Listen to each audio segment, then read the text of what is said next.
Good morning दोस्तों। ये news निकल के आ रही है उत्तर प्रदेश के बस्ती जिले से।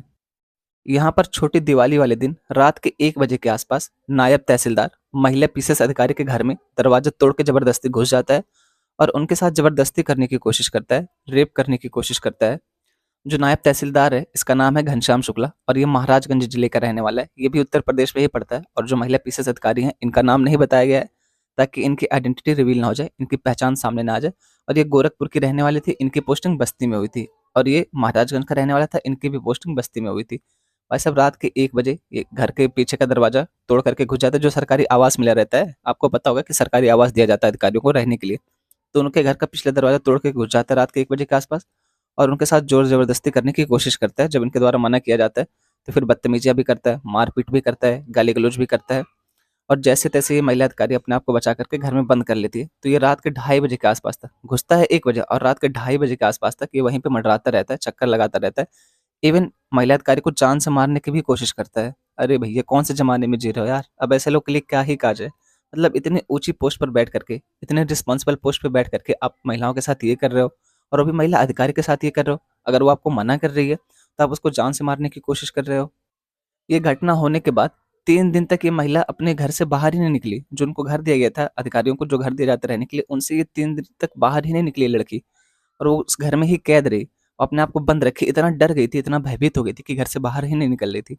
फिर ज़ाहिर-सी बात है, जब 3 दिन तक आप ऑफ़िस नहीं आओगे, कोई इन्फॉर्मेशन नहीं दोगे, तो लोगों को लगेगा ना कि यार क्या हो गया? और ऐसा कभी नहीं करने वाली लड़की अचानक से 3 दिन गायब, वो भी बिना बताए। फिर जब इनको थोड़ा अपने आप को सँभालें, बाहर आए, फिर इन्होंने बातचीत की अपने घरवालों से, अपने परिवार वालों को बताया कि मेरे साथ ऐसी-ऐसी घटना देखने को मिली है। तो इनके घरवाले इनके पास पहुँचे और जब इन्होंने एफआईआर दायर कराई ना, तो इस व्यक्ति के ऊपर कार्रवाई भी नहीं हो रही थी, पुलिस एक्शन भी नहीं ले रही थी। फिर इन्होंने एक वीडियो पोस्ट की ट्विटर पर, जिसको पहले ट्विटर कहा जाता था, अब उसको एक्स कहा जाता है। तो योगी जी को टैग करते हुए इन्होंने वीडियो पोस्ट की और उसी को फिर अखिलेश यादव ने रीट्वीट कर दिया। वो आपको पता है कि फिर ये पॉलिटिकल मुद्दा बनाने की कोशिश की जा रही थी, लेकिन क्या हुआ, फिर जब वीडियो वायरल होना शुरू हो गई और ये लगा कि अब मामला तूल पकड़ता जा रहा है, तब यहाँ पे जाकर के इसके खिलाफ एक्शन लिया गया और ये इतना शातिर बंदा है कि ये गायब हो गया है। 6 टीमें गठित की गई यार इसको पकड़ने के लिए, मतलब पुलिस की 6 अलग-अलग टीम गठित की गई कि इसको पकड़ के लाओ और इसके ऊपर 25,000 रुपए का जुर्माना भी लगाया गया है। 25,000 रुपए का नगद इनाम रखा गया कि अगर जो भी इसको पकड़ करके लाएगा, इसको 25,000 रुपए इनाम दिया जाएगा। तो सोचिए कि कितनी खतरनाक स्थिति है। अधिकारी खुद सेफ नहीं है, तो हमें कैसे सेव करेंगे? कैसे हम मान लें कि हम सेफ हैं? और यार, इतनी बड़ी पोस्ट पर पहुँच करके, इतने रिस्पॉन्सिबल पोस्ट पर पहुँच करके, और पहली बार जब ये महिला अधिकारी थी, इनको सरकारी आवास दिया गया था, तो होमगार्ड कहाँ पे था? दिवाली का टाइम था, चलिए मैं मानता हूँ, लेकिन जब दिवाली के टाइम पे इनकी छुट्टी नहीं थी, महिला अधिकारी की छुट्टी नहीं थी, तो कम से कम मिनिमम 1 होमगार्ड तो आपको रखना ही चाहिए था। और जब पीछे आपने दरवाज़ा दे रखा है, तो कम से कम पीछे भी तो एक होमगार्ड रखिए। ये क्या बात हुई? या फिर ऐसे व्यवस्था कीजिए कि महिलाओं की सुरक्षा हो सके। अगर अधिकारी ही नहीं सेफ हैं, महिला अधिकारी तक सुरक्षित नहीं है, तो फिर नॉर्मल महिलाओं के बारे में हम क्या ही बात कर सकते हैं? कैसे कह सकते हैं कि हमारी महिलाएँ सुरक्षित हैं? इनके मानसिक स्वास्थ्य के बारे में सोचिए। 3 दिन तक वो अपने घर से बाहर ही नहीं निकल रही हैं। अपने घर परिवार वालों से 3 दिन बात बता रही हैं और अगर ये एफआईआर दायर कर रहे हैं, तो उस पे एक्शन भी नहीं लिया जा रहा है। यार, ऐसी चीज़ें कब तक चलेंगी भाई? ये क्या चीज़ें चल रही हैं? ऐसे थोड़ी ना होता है। आप लोग बताइए कि ऐसे लोग के लिए क्या किया जा सकता है? भाई, जैसा इसको देख के लग रहा है ना कि शादीशुदा तो होगा ही बंदा, क्योंकि इतने एज दिख रही है और फिर अच्छी पोस्ट पे होता तो हमारे समाज में है कि एक बार अगर जॉब मिल गई, तो फिर सबसे बड़ा सपना हो जाता है शादी का। जैसे ही जॉब मिलती है, फिर शादी करो, शादी करो, शादी करो। ऐसा लगता है कि दुनिया में और कोई काम है ही नहीं। सारा का सारा एम आके वहीं रुक जा रहा है, सारा का सारा लक्ष्य शादी पे ही आके रुक जा रहा है। उसके अलावा और कोई लक्ष्य ही नहीं है। तो शादीशुदा ही रहा होगा, उसके बाद ही बदतमीज़ियाँ करना शुरू कर दी। ये सारी क्या चीज़ें चल रही हैं? और इनको कड़ी से कड़ी सज़ा दी जानी चाहिए। बहुत ज़्यादा, जितना ज़्यादा मुमकिन हो उतनी ज़्यादा सज़ा दी जानी चाहिए। हालाँकि इसके ऊपर एफआईआर दायर कर ली गई है, पुलिस काम कर रही है, देखिए कब तक पकड़ में आता है बंदा। ये आपके एसए का क्वेश्चन। अब देखिए, आज फ्राइडे है और कल सैटरडे, तो दोनों दिन ही आपको आंसर राइटिंग के लिए क्वेश्चन नहीं दिया जाता है। आपको सिर्फ वीडियो में एसए का क्वेश्चन दिया जाता है, जिसकी आपको प्रैक्टिस करनी होती है। आपको टेलीग्राम पे भी कोई क्वेश्चन नहीं मिलने वाला है, ना उसका मॉडल आंसर मिलने वाला है और ना ही आपको वीडियो में कोई और क्वेश्चन मिलने वाला है। क्योंकि कुछ लोग होते हैं फ्राइडे में प्रैक्टिस करते हैं, कुछ होते हैं सैटरडे में प्रैक्टिस करते हैं और संडे को सब रिलैक्स करते हैं। संडे को कहीं आना-जाना हो गया और भी काम होता है। तो इस नाते 2 दिन दिया जाता है एसए को और एसए थोड़ा-सा टफ आ रहा है, आप सभी को पता होगा। उसके बारे में पहले आर्टिकल देखना, रिसर्च करना, उसके बाद फिर उसको लिखना, उसको सँजोना, उसको चेक करना, ये सारी चीज़ें। ठीक है, 2 दिन उसके लिए। अच्छे से प्रैक्टिस करिए एसए की और ख़ास करके अगर आप हिंदी मीडियम से हैं, तो एसए को अपना हथियार ही बनाना है। एसए पे कमज़ोरी अगर हो गई ना, तो समझ लीजिए कि बहुत पीछे होने वाले हैं आप। एसए हो गया, जीएस 4 का पेपर हो गया और आपका ऑप्शनल हो गया। इन तीनों पर आपको पकड़ बहुत अच्छी बनानी है, अगर आपको अच्छी रैंक चाहिए हिंदी मीडियम से। निर्वाचन आयोग के द्वारा राहुल गांधी जी को नोटिस भेजा गया कि बताइए कि आपने ऐसा क्यों कहा था, किस बात में। तो राहुल गांधी एक रैली को संबोधित कर रहे थे, वहां पे उन्होंने प्रधानमंत्री जी को पनौती कह दिया था। अब देखिए बहुत बड़ी बात है, वैसे आप इस बात को लेकर के चाहे सहमत हो चाहे असहमत हो, आपका अलग मुद्दा है, पर जब तक वो प्राइम मिनिस्टर ऑफ इंडिया है तब तक आप नहीं कह सकते ऐसी चीजें। और वो दूसरी बात, जो हमारा समाज है, जो हमारा मौलिक कर्तव्य है, वो हमें कहता है कि जो साइंटिफिक सोच है, साइंटिफिक टेम्परामेंट है, वैज्ञानिक सोच है, वैज्ञानिक दृष्टिकोण है, उसको बढ़ावा दिया जाए। और ये पनौती जैसे शब्द जो हैं वो वैज्ञानिक दृष्टिकोण के अगेंस्ट जाते हैं। तो इलेक्शन कमीशन ने नोटिस जारी कर दिया राहुल गांधी जी के खिलाफ। इस आर्टिकल में हम बात करने वाले हैं हरियाणा राज्य के बारे में। मुद्दा क्या है? तो मुद्दा ये है कि 2020 में हरियाणा के द्वारा एक अधिनियम पारित किया जाता है, एक कानून पारित किया जाता है। इस कानून में क्या कहा जाता है? तो इस कानून में ये कहा जाता है कि जो भी निजी कंपनियां, प्राइवेट कंपनियां हरियाणा में काम कर रही हैं, इन कंपनियों में अधिकतम 30,000 रुपये मासिक वेतन वाली किसी भी पोस्ट पर 75% स्थानीय लोगों को लेना होगा। फॉर एग्जाम्पल, उदाहरण के लिए मान लीजिए कि कोई ए नाम की कंपनी है। अब इसमें 100 पोस्ट ऐसी है जिनकी अधिकतम सैलरी 30,000 रुपये है। अब इसमें 10,000 रुपये वाली पोस्ट भी आ जाएगी, 20,000 रुपये वाली पोस्ट भी आ जाएगी, 15,000 रुपये वाली पोस्ट भी आ जाएगी, यानी कि जिनकी अधिकतम सैलरी 30,000 हो। तो मान लीजिए कि ए नाम की कंपनी में टोटल 100 पोस्ट ऐसी है। अब हरियाणा सरकार के द्वारा जो कानून पारित किया गया था उसमें ये कहा गया था कि इन 100 में से 75 लोग स्थानीय होने चाहिए, यानी कि हरियाणा के होने चाहिए। तो इसी कानून को भी पंजाब और हरियाणा हाईकोर्ट के द्वारा नील एंड वाइट करार दे दिया गया है। इस कानून को हाईकोर्ट के द्वारा रद्द कर दिया गया है। तो इसी नाते फिर से चर्चा में आ गया। तो इस आर्टिकल में हम यही जानने वाले हैं कि कानून क्या था और उसके प्रावधान क्या थे। वैसे तो मैंने आपको मोटा मोटा बता ही दिया कि कानून क्या था और इसको किस बेस पे रद्द किया गया है, हाईकोर्ट ने क्या कहा। तो हाईकोर्ट ने ये कहा है कि ये जो हमारे संविधान के द्वारा भाग 3 है, भाग 3 में क्या आप सभी को पता होगा, फंडामेंटल राइट यानी कि मौलिक अधिकार, इनका उल्लंघन करता है। कैसे? तो आप देखेंगे एक अनुच्छेद आता है, अनुच्छेद 19(1)(g), जिसमें क्या कहा गया है कि किसी को भी कोई सा भी व्यापार करने की स्वतंत्रता होगी। उसके अलावा आप देखेंगे जो 15 है, आर्टिकल 15 है, धर्म, जन्म स्थान, लिंग, जाति आदि के आधार पर भेदभाव नहीं करेगा। तो इसमें जन्म स्थान आ गया। अनुच्छेद 14, सभी को विधि के समान संरक्षण दिया जाएगा, विधि के समक्ष समानता दी जाएगी उनको। तो इस तरीके से यहाँ पे हाईकोर्ट ने कहा है कि जो मौलिक अधिकार है उसका उल्लंघन करता था ये कानून। और ये कानून जब से लागू हुआ था तब से लेकर के ही इसको अप्रभावी किया जा रहा है, तभी से इसको रद्द किया जा रहा है। ऐसा नहीं है कि जिन लोगों को इस कानून के तहत नौकरी मिल गई है उनको नौकरी चलती रहेगी, तभी से लेकर के इसको अप्रभावी किया जा रहा है। वही चीज़ आपकी यहाँ पे लिखी गई है जो कि मैंने आपको बताई है। अगर हम बात करें कि कानून क्या था, तो नवंबर 2020 में हरियाणा विधानसभा द्वारा पारित विधेयक ने निजी क्षेत्र में 75% नौकरियों को हरियाणा के निवासियों के लिए आरक्षित कर दिया था, जिनमें 30,000 रुपये, मूल रूप से इसमें कितना प्रावधान रखा गया था, तो 50,000 रुपये का, लेकिन बाद में इसको घटा करके 30,000 रुपये कर दिया गया, से कम मासिक वेतन की पेशकश की गई थी। और इस विधेयक को 2 मार्च 2021 को राज्यपाल की सहमति प्राप्त होती है और 15 जनवरी 2022 से लागू भी हो जाता है। इससे पहले नवंबर 2019 में आंध्र प्रदेश विधानसभा ने उद्योग या कारखानों में स्थानीय उम्मीदवारों के आंध्र प्रदेश रोजगार विधेयक 2019 को पारित किया था, जिसमें अधिनियम के शुरू होने के 3 साल के भीतर स्थानीय उम्मीदवारों के लिए 3/4 नौकरियां आरक्षित की गई थी। इस अधिनियम को भी चुनौती दी गई है हाईकोर्ट में, लेकिन वहां पे अभी मुद्दा चल रहा है। ये कहा जा रहा है कि असंवैधानिक हो सकता है, इसके ऊपर पुनर्विचार किया जाना चाहिए। तो इसके ऊपर बातचीत वहां पे चल रही है। अब इसको लेकर के कोई डिसीजन नहीं आया है आंध्र प्रदेश वाला, जबकि पंजाब और हरियाणा हाईकोर्ट के द्वारा ये डिसीजन दे दिया गया कि हरियाणा राज्य सरकार के द्वारा जो भी अधिनियम लाया गया था वो गलत था और उसको रद्द कर दिया गया हाईकोर्ट के द्वारा। अगर हम बात करें कि कानून को किसने और किस आधार पर चुनौती दी थी, चुनौती देने वाला कौन था और बेस क्या था, तो फरीदाबाद इंडस्ट्रीज एसोसिएशन और अन्य हरियाणा आधारित एसोसिएशन अदालत में चले गए। उन्होंने तर्क दिया कि हरियाणा मिट्टी के पुत्र की नीति शुरू करके निजी क्षेत्र में आरक्षण बनाना चाहता था, जो नियोक्ताओं के संवैधानिक अधिकारों का उल्लंघन था। यानी कि बेस क्या था, तो जो नियोक्ता हैं, जो कर्मचारी हैं, इनके संवैधानिक अधिकारों का उल्लंघन ये बेस था। और किसके द्वारा किया गया था, तो फरीदाबाद इंडस्ट्रीज एसोसिएशन और अन्य। इन्होंने तर्क क्या दिया था, याचिकाकर्ताओं का क्या तर्क था, तो इनका ये कहना था कि जो निजी क्षेत्र की नौकरियां हैं ये विशेष रूप से आपका कौशल मांगती हैं, एक्सपर्टीज मांगती हैं। ऐसा नहीं है कि आपने कोई एग्जाम निकाला और आपको रख लिया जाएगा। यहाँ पे आप देखेंगे लगातार आपके परफॉर्मेंस भी चेक होते रहते हैं, और अगर आप दूसरे से बेटर कर रहे हैं, लगातार बेटर कर रहे हैं, तभी आप पोस्ट पर बने रहते हैं, तभी आपका प्रमोशन होता है। अन्यथा आपको फायर कर दिया जाता है, आपको कंपनी से, आपको जॉब से निकाल दिया जाता है। ये निजी क्षेत्र का यही तो प्रावधान है। इसलिए तो लोग सरकारी नौकरी की तरफ भाग रहे हैं कि एक बार हो जाएगा तो आराम से बैठे रहेंगे, चाहे काम करेंगे चाहे नहीं, फिर भी हमारी पेमेंट आती रहेगी। जबकि निजी क्षेत्र में ऐसा नहीं है। वहाँ तो पहला आपके पास स्किल होनी चाहिए, आप लगातार एक्टिव होने चाहिए, आप जैसे काम करेंगे उस हिसाब से आपका इंक्रीमेंट होगा। दूसरा इन्होंने ये कहा था कि जो कर्मचारी हैं इनको भारत के किसी भी हिस्से में काम करने का मौलिक अधिकार है और ये उसका उल्लंघन करता है। उसके अलावा ये भी कहा गया था कि संघीय ढांचे का उल्लंघन भी है। शुरू में मैंने आपको अनुच्छेद 19(1)(j) का हवाला दिया था, ये क्या था, तो ये है व्यापार की स्वतंत्रता करने का। अब देखिए, अगर कोई भी निजी कंपनी है हरियाणा में वो फैक्ट्री लगा रही है और इनके ऊपर ये दबाव है कि स्थानीय लोगों को 75% आरक्षण देना है 30,000 से कम सैलरी वाली पोस्ट पर। अब अगर मान लीजिए कि वो कोई स्किलफुल इंसान नहीं मिलता उस पोस्ट के लिए, हरियाणा में कोई ऐसा व्यक्ति नहीं मिलता है जैसे कि पर्टिकुलर कंपनी को चाहिए, तो इनको मजबूरी में किसी व्यक्ति को लेना पड़ेगा। तो एक तरीके से इनकी स्वतंत्रता का हनन हो रहा है ना, चुनने की स्वतंत्रता होगी। और जब इस तरीके से इनको कोई अच्छा व्यक्ति नहीं मिल रहा है और ये उसको हायर नहीं करना चाहते हैं पर मजबूरी में कर रहे हैं, तो एक तरीके से इनके व्यापार करने की जो स्वतंत्रता है उसका भी तो हनन हो रहा है। तो वही चीज़ है यहाँ पे।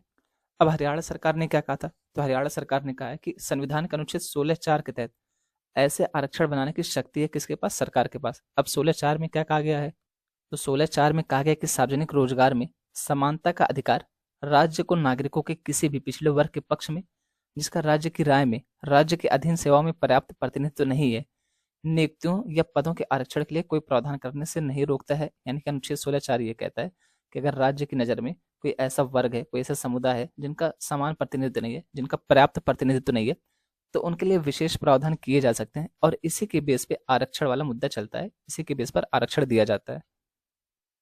अगर हम बात करें कि हरियाणा के कानून का अन्य प्रावधान क्या था, तो इसमें सभी कंपनियां, सोसाइटी, ट्रस्ट, सीमित देयता भागीदारी फर्म, साझेदारी फर्म और बड़े व्यक्तिगत नियोक्ता अधिनियम के तहत कवर किए गए थे। यानी कि इन सबको कवर किए गए थे इस अधिनियम में। इन सबको अपने आप ही ऐसे 75% कर्मचारियों को रखना था, हरियाणा के जो भी थे स्थानीय कर्मचारियों को, जो भी ऐसी पोस्ट थी जो 30,000 से कम सैलरी देती है। विनिर्माण या कोई सेवा प्रदान करने के लिए वेतन, मजदूरी या अन्य पारिश्रमिक पर 10 या अधिक लोगों को रोजगार देने वाला कोई भी व्यक्ति, साथ ही सरकार द्वारा अधिसूचित कोई भी इकाई शामिल थी। हालांकि केंद्र या राज्य सरकारों या उनके स्वामित्व वाले संगठनों को अधिनियम के दायरे से बाहर रखा गया था। तो ये इंपॉर्टेंट पॉइंट है, क्योंकि यहाँ पे हम किसके बारे में बात करें, तो निजी क्षेत्र के बारे में बात करें, प्राइवेट कंपनियों के बारे में बात करें, तो उन्हीं के लिए प्रावधान लाया गया था। जो भी राज्य सरकार के पोस्ट हैं या केंद्र सरकार की जो पोस्ट थी उसके लिए प्रावधान नहीं किया गया था। कानून के अनुसार एक उम्मीदवार हरियाणा राज्य का निवासी होगा जिसे स्थानीय उम्मीदवार कहा जाता है। ये एक निर्दिष्ट ऑनलाइन पोर्टल पर खुद को पंजीकृत करने के बाद आरक्षण का लाभ उठा सकता था। नियोक्ताओं को इस पोर्टल के माध्यम से ही भर्ती करना था। उसके अलावा जो भी नियोक्ता यानी कि जो ये पोस्ट दे रहे हैं, जो भी जॉब दे रहे हैं, ये चाहते थे तो अधिनियम के तहत इनको छूट दी जा सकती थी, लेकिन उसके लिए एक बहुत लंबी प्रक्रिया थी, विशिष्ट प्रक्रिया थी, बहुत सारी चीजें प्रूव करनी पड़ती। और इस तरीके से सरकार जिन अधिकारियों को नियुक्त करती है कि आप देखिए कि क्या ये छूट के लिए पात्र हैं या नहीं, तो उन अधिकारियों को संतुष्टि करानी पड़ती है कि हाँ ये छूट के लिए पात्र हैं। अब हाईकोर्ट ने क्या फैसला सुना है, हाईकोर्ट ने क्या कहा, तो उसके बारे में आपको बताया गया कि हाईकोर्ट ने क्या कहा। हालांकि हाईकोर्ट ने अप्रभावी कर दिया, रद्द कर दिया है, आपके लिए बस वही इंपॉर्टेंट है, बाकी हाईकोर्ट की टिप्पणी है।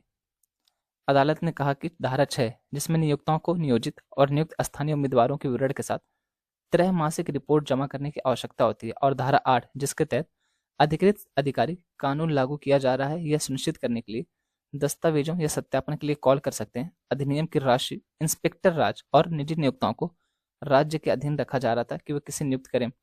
यानी कि अदालत ने कहा कि एक तरीके के इंस्पेक्टर राज की स्थापना की जा रही है। जैसे अंग्रेजों के टाइम पे नहीं था कि अगर आपको कोई फैक्ट्री लगानी है तो पहले आप उसके लिए परमिशन लोगे और यहाँ पे सारे डिटेल्स दोगे, कोई न्यूज़पेपर निकालना है तो उसके लिए पूरे प्रकाशक का नाम बताओगे और कौन इसके बारे में लिख रहा है वो सारी चीज़ें बताओगे, सरकार के खिलाफ कुछ नहीं होना चाहिए।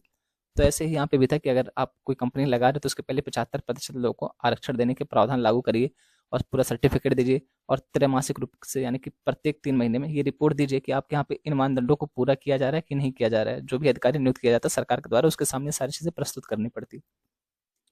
उसके अलावा अधिनियम की धारा 20 के तहत अच्छे विश्वास में काम करने वाले किसी भी अधिकृत या नामित अधिकारी के खिलाफ कानूनी कार्रवाई पर रोकने नियोक्ता के हाथ बांध दिए थे। अब देखिए होता क्या है, यहाँ पे ये कहा गया था कि सरकार एक व्यक्ति या एक अधिकारी नियुक्त करेगी, ये एक से अधिक अधिकारी नियुक्त कर सकती है जो ये देखेगा कि कंपनी छूट पाने के लायक है कि नहीं।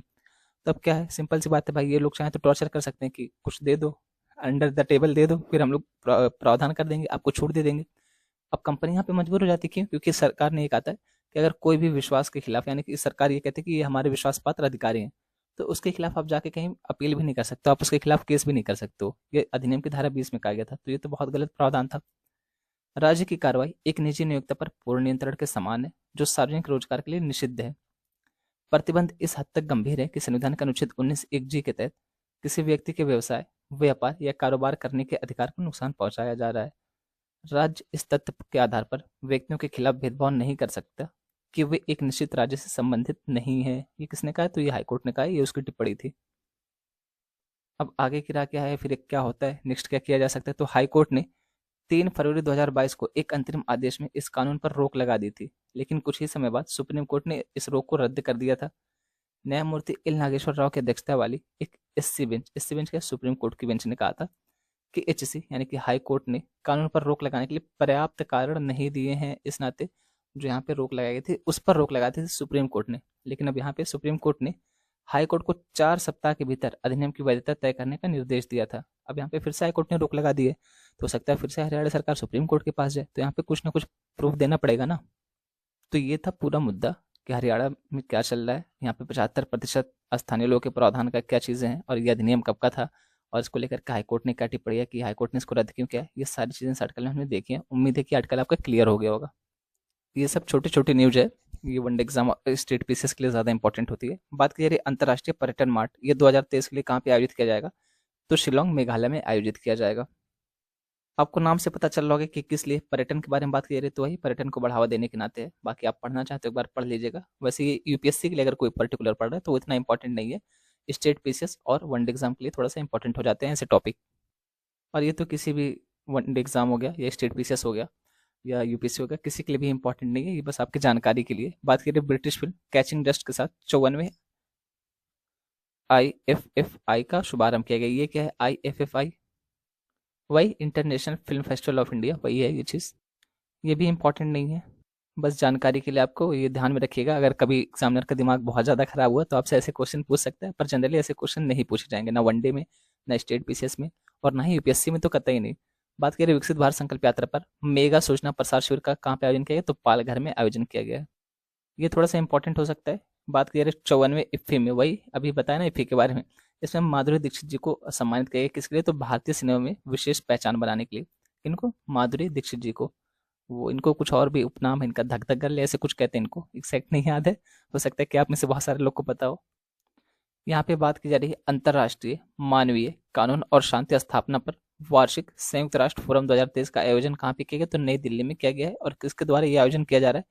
तो United service institution of India के द्वारा ये आयोजन किया जा रहा है, तो ये इंपॉर्टेंट है। यहाँ पे बात की जा रही है NEGD ने डिजिटल इंडिया के तहत digital government senior leaders programme का आयोजन किया। NEDG क्या है? तो नेशनल ई गवर्नेंस डिवीजन। और आप GS2 उठा करके देखिए, आपका सिलेबस है ई गवर्नेंस, और आप कहते हैं कि सर सवाल कहाँ से पूछ रहा है? जब आपका सिलेबस दे रखा है, टॉपिक सीधा सीधा दे रखा है, तो आपसे सवाल यहाँ से नहीं पूछेगा तो कहाँ से पूछेगा? आप बताओ ना। अर्जेंटीना के नए राष्ट्रपति चुने गए, इनका क्या नाम है? तो जेवियर माइली। हमारे प्रधानमंत्री जी ने को बधाई दी है। और लग्जमबर्ग के नए प्रधानमंत्री चुने गए हैं, इनका क्या नाम था? इनका नाम है ल्यूक फ्रीडेन।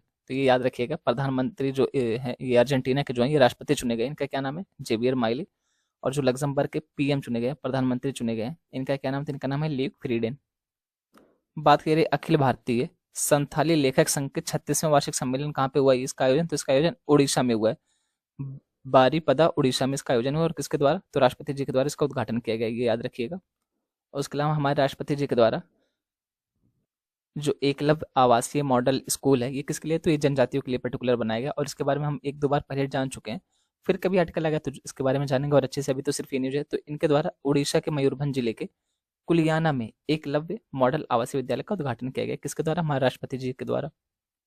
जो असम के ट्रांसपोर्ट मिनिस्टर हैं, परिवहन मंत्री हैं, जिनका नाम क्या है? तो इनका नाम है परिमल शुक्ल वैद्य। इनके द्वारा एक यात्रा शुरू की गई है, मोटरसाइकिल ट्रिप है। इसका नाम क्या रखे हैं? तो इनका नाम रखा गया पथ सुरक्षा जन आंदोलन। ये किसके लिए है? तो जो रोड में दुर्घटनाएं होती है, जो मौत होती है, एक्सीडेंट होता है, उसी के बारे में जागरूकता फैलाने के लिए, उसको कम करने के लिए। उसके अलावा यहाँ पे बात करें हिजबुल्ला अटैक कर दिया किसके ऊपर? तो इसराइल के ऊपर। किसके द्वारा? ड्रोन के द्वारा और सशस्त्र चीज़ों के द्वारा। उसके अलावा मिसाइल के द्वारा अटैक कर दिया है हिजबुल्ला ने। किसके ऊपर? तो इजरायली सेना के ऊपर। ये इंपॉर्टेंट बिल्कुल भी नहीं है, ये सारी चीज़ें चलती रहेंगी। और ये भी उतना इंपॉर्टेंट नहीं है, स्टेट स्पेसिफाइड है। हो सकता है कि स्टेट में आपसे पूछ ले, पर वैसे जनरली आपसे पूछेगा नहीं। ये सारी कुछ न्यूज़ है जो आपको जानना ज़रूरी है। हाँ, आप इसका यूज कहाँ पे कर सकते हो? अगर यूपीएससी की तैयारी कर रहे हो तो आप अपने आंसर राइटिंग में इसका यूज कर सकते हैं। अगर कोई ऐसा डेटा आपको देखने को मिलता है, कोई ऐसा क्वेश्चन मिलता है, तो आप यहाँ पे यूज कर सकते हो। किस तरीके से यूज करेंगे? तो कहीं पे एग्जाम्पल देने के लिए यूज करेंगे, कहीं पे आप अपने जो भूमिका होती है उसको शुरू करने के लिए यूज कर सकते हैं, निष्कर्ष में इसको यूज कर सकते हैं। तो वो आपके ऊपर डिपेंड करता है कि आप इसको कहाँ पे यूज कर पा रहे हैं। यहाँ पे एक छोटी सी न्यूज है, बात करें tractor and farm equipment limited के द्वारा ई E30 करके लॉन्च किया गया। ये ट्रैक्टर है, E30 ट्रैक्टर क्या है, तो ये इलेक्ट्रिक से भी चलेगा और हाइड्रोजन से भी चलेगा। आप देख भी सकते हैं इलेक्ट्रिक और हाइड्रोजन पावर ट्रैक्टर। तो ये किसके लिए लॉन्च किया गया? अभी यूरोप के लिए लॉन्च किया गया, ये भारत में अभी नहीं लॉन्च किया गया। तो बस ये इतना ध्यान रखिएगा, कभी आपसे पूछे कि E30 क्या है, तो E30 एक प्रकार का ट्रैक्टर भी है जो इलेक्ट्रिक से भी चलेगा और हाइड्रोजन से भी चलेगा। आप यहाँ पे ये देख भी सकते हो। उसके बारे में थोड़ी बहुत जानकारी यहाँ पे दी गई है, अगर आप पढ़ना चाहें तो एक बार जरूर पढ़िएगा। बात करिए tractors and farm equipment limited TAFE ने जर्मनी के हनोवर में, कहाँ पे? तो जर्मनी के हनोवर में। आपसे पूछेगा जर्मनी में, हनोवर में हाल ही में संपन्न एग्री टेक्निका व्यापार मेले में यूरोपीय बाजार के लिए E30 एक इलेक्ट्रिक ट्रैक्टर और एक हाइड्रोजन संचालित कॉन्सेप्ट ट्रैक्टर का अनावरण किया। $1.6 बिलियन की कंपनी ने एक बयान में कहा, TAFE अपने कॉम्पैक्ट, उपयोगितावादी और अभिनव ट्रैक्टरों और स्मार्ट कृषि समाधानों के साथ प्रगतिशील किसानों की विशिष्ट जरूरतों को पूरा करने के लिए तकनीकी रूप से उन्नत यूरोपीय बाजारों में अपनी उपस्थिति का विस्तार कर रहा है। इसमें 27 HP horse power E30 compact tractor lithium ion battery और 2 स्पीड ट्रांसमिशन से लैस है, जो इसे 0 से लेकर के 10 किलोमीटर प्रति घंटा या 0 से लेकर के 24 किलोमीटर प्रति घंटा तक आसानी से स्थानांतरित करने की अनुमति देता है। इसे 2024 में बेचा जाएगा। TAFE ने कीमत का खुलासा नहीं किया अभी तक, इसकी क्या कीमत रहेगी इसके बारे में नहीं बताया। उसके अलावा बात करें 55 HP हॉर्स पावर हाइड्रोजन संचालित कॉन्सेप्ट ट्रैक्टर सिंपसन दहन इंजन से लैस है। हालांकि ईंधन भरने के लिए बुनियादी ढांचा अभी तक तैयार नहीं है। जैसे वो हम लोग बात करते हैं ना कि चार्जिंग से चलने वाली गाड़ियां लेनी चाहिए, इलेक्ट्रिक गाड़ियां लेनी चाहिए, तो उसको चार्ज करने के क्या प्रावधान होंगे, चार्ज करने में कितना टाइम लगेगा, उसके लिए इलेक्ट्रिक स्टेशन कहाँ कहाँ बनाए गए हैं, बेसिक इंफ्रास्ट्रक्चर जो है वो डेवलप हुआ है कि नहीं, उसी इसी तरीके से इसके बारे में बात की जा रही है कि इसको लेकर के जो ट्रैक्टर बनाया गया है इसको लेकर के ईंधन भरने के लिए अभी कोई बुनियादी ढांचा अवेलेबल नहीं है। देखिए ये हार का जख्म अभी तक भूल नहीं रहा है। ICC men's one day world cup जो हुआ था 2023 का, जिसमें हम हार गए हैं ऑस्ट्रेलिया से, इसमें बेस्ट फील्डर का अवार्ड किसको मिला है? तो हमारे विराट कोहली जी को मिला है। फील्डर ऑफ द मैच का अवार्ड विराट कोहली जी को मिला है। ये चीज़ यार मतलब सारे देश को रुला गई। ये जो वर्ल्ड कप था ना, सारा देश रो रहा था, क्योंकि इसके पहले हमने सारा मैच जीता था और जो मैच जीता था वहां पे हम हार गए। मतलब ठीक है कि हार जीत लगी रहती है, पर सारा देश रो रहा था। एक तरफ सिराज रो रहा था, एक तरफ रोहित शर्मा रो रहे थे, और बाकी हम सब तो रो ही रहे थे। मतलब मेरे ख्याल से शायद ही कोई ऐसा होगा जिसके आंख में आंसू ना आए हो। बहुत सारे लोग रो रहे थे यार। कुछ लोगों ने टीवी फोड़ दी, कुछ लोग के ऊपर और भी ज्यादा इम्पैक्ट पड़ा। पर कोई बात नहीं, हार मिले तो एक्सेप्ट तो करना ही पड़ेगा। आंख में आंसू आ गया था यार ये देख करके, क्योंकि हमारी टीम इतनी मेहनत कर रही थी। इसके पहले सारे मैच जीते थे इसने। पर वही है, जब किस्मत में नहीं थे तो आप कुछ भी कर लो। कई बार ऐसा ही होता है।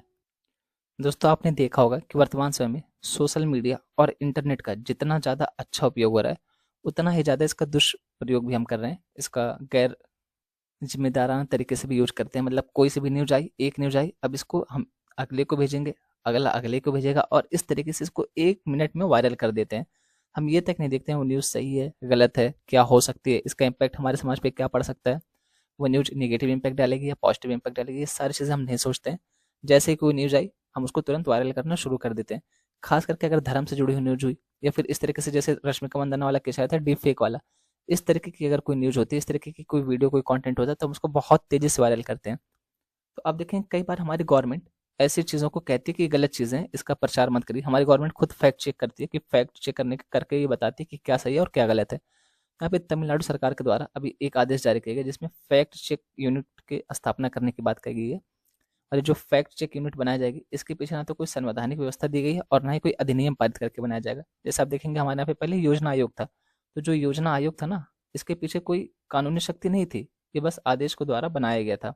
तो इसी तरीके से यहाँ पे जो तमिलनाडु है ये भी कह रहा है कि हम फैक्ट चेक यूनिट बनाएंगे, जो ये देखेगा कि सोशल मीडिया पर कोई भी चीज़ अगर चल रही है, किससे जुड़ी हुई, तो तमिलनाडु सरकार से जुड़ी हुई, अगर कोई चीज़ सोशल मीडिया पे चल रही है तो वो सही है या गलत है, ये चेक करने के लिए तमिलनाडु सरकार के द्वारा फैक्ट चेक यूनिट बनाया जा रही है। तो उसी के बारे में इस आर्टिकल में बात की जा रही है कि वो कितना सही है और उससे क्या क्या समस्याएं उत्पन्न हो सकती हैं, क्या गलत है क्या सही है, उसके बारे में ये सारी चीज़ें इस आर्टिकल में डिस्कस की जा रही हैं।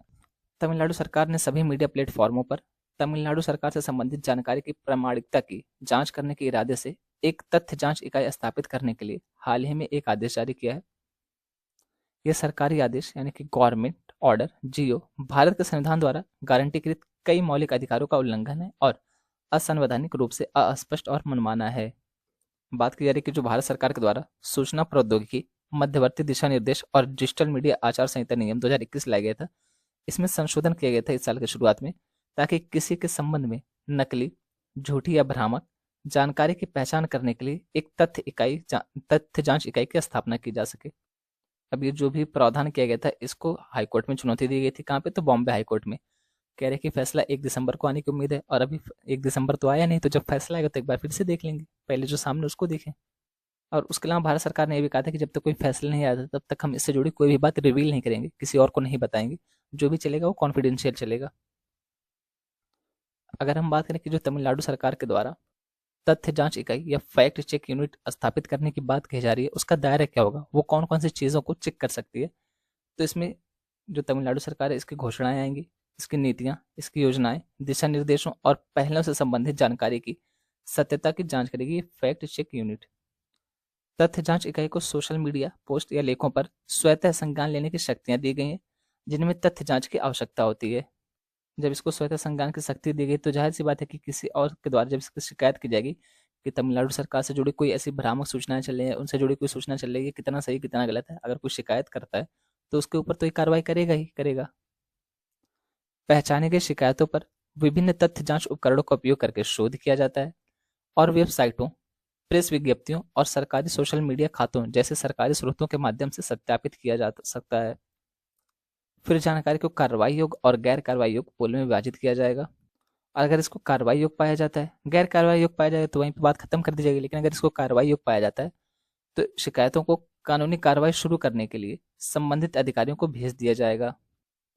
इसके अलावा सरकार के अधिकृत स्रोत से जानकारी की प्रामाणिकता की पुष्टि करने के बाद तथ्य जांच इकाई जागरूकता पैदा करने के लिए अपने सोशल मीडिया प्लेटफॉर्मों के माध्यम से रचनात्मक सामग्री का प्रसार भी करेगी।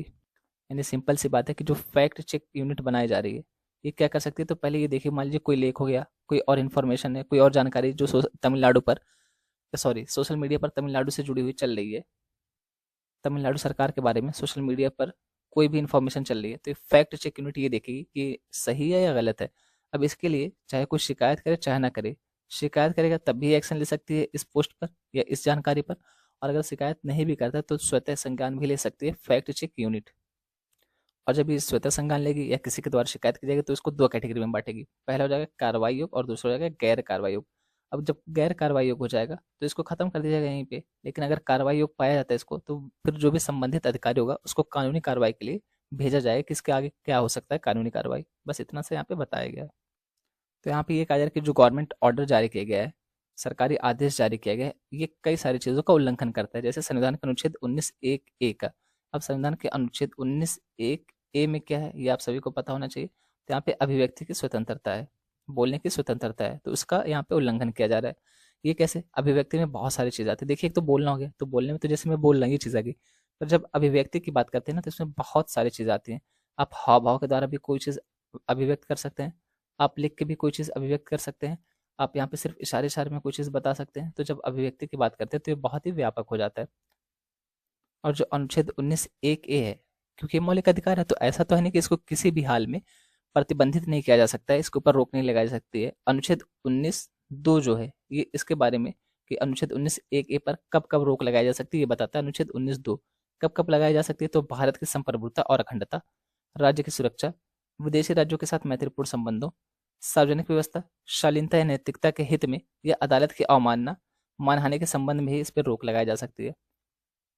अब ऐसा तो है नहीं कि आपको अनुच्छेद 19(1)(a) के तहत बोलने की आज़ादी मिले तो आप आके मुझे गाली देना शुरू कर दो, या फिर मान लीजिए कि मुझे आज़ादी मिले तो मैं जाके किसी और को उल्टा सीधा बोलना शुरू कर दूं, या फिर हाई कोर्ट और सुप्रीम कोर्ट का कोई डिसीजन आ रहा है तो मैं उसके खिलाफ जाके बोलना शुरू कर दूं, उसकी अवमानना करना शुरू कर दूं, या फिर मैं कोई ऐसा स्टेटमेंट दे दूं जिसकी वजह से इंडिया और चाइना में युद्ध छिड़ जाए। तो ये सारी चीज़ें यहाँ पे इसलिए अनुच्छेद 19(2) दिया गया है, जो अनुच्छेद 19(1) पर रोक लगाता है, अनुच्छेद 19(1)(a) पर रोक लगाता है, ताकि आप बोलिए, आपका मौलिक अधिकार है बोलने का, आपका अभिव्यक्त करने का मौलिक अधिकार है, पर एक लिमिट तक है, एक सीमा तक है, तभी तक है जब तक वो दूसरे को परेशान नहीं करता है।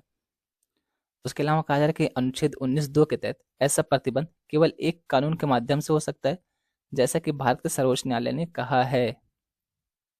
तो सुप्रीम कोर्ट ने यह भी कहा है कि अगर अनुच्छेद 19(2) के तहत आपको अनुच्छेद 19(1)(a) पर रोक लगानी है तो ये कानून बना करके रोकिए। ऐसा नहीं है कि आपका जब मन किया तब आपने अधिनियम कह दिया कि अब आप इसके रोक लगा रहे हैं अनुच्छेद 19(1)(a) पर, तो ऐसे रोक लग जाएगी, ऐसा नहीं माना जाएगा। आपकी मनमानी नहीं चलेगी। जब भी आपको रोक लगानी है तो उसके लिए पहले कानून बनाइए, उस कानून में पूरा बताया कि किन किन कंडीशन में हो सकता है, क्या क्या प्रावधान देखने को मिल सकते हैं, ये सारी चीजें।